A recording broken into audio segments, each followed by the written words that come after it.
নদীবন্দর ও port of call নিয়ে NBR ও BIWT এর টানাপোড়েন আগে থাকলেও এখন আর তা থাকবে না বলে জানান নৌ পরিবহন উপদেষ্টা অবসরপ্রাপ্ত brigadier general M Sakhawat Hossain. রাজশাহীতে সুলতানগঞ্জ নদীবন্দর ও পোর্ট অফ কল পরিদর্শন শেষে সাংবাদিকদের এক প্রশ্নের জবাবে তিনি একথা বলেন। তবে নৌবন্দর কবে নাগাদ চালু হবে সে বিষয়ে কিছু জানাননি তিনি। আরও বলেন, বিভিন্ন অংশীজনের সাথে উচ্চ পর্যায়ের বৈঠকে নৌবন্দর চালুর বিষয়ে আলোচনা হবে।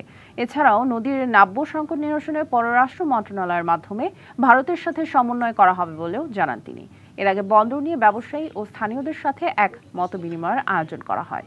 এতে ভারত থেকে পাথর তোলা ও ফ্লাই অ্যাশ আমদানিতে বৈদেশিক মুদ্রার সাশ্রয়ের বিষয়টি তুলে ধরেন ব্যবসায়ীরা। বাংলা পোর্ট, এসব পোর্টে যে আমাদের সমস্যাগুলো ছিল, সেই সমস্যাগুলো তো বিশেষ করে এখনকার এনবিআর সেটআপে, সেখানে তো আমি মনে করি না যে এই ধরনের কোনো টানাপোড়েন এখানে আছে। যদি থাকেও, ছিল, অতীতে থাকলেও এখন সেটা হবে না।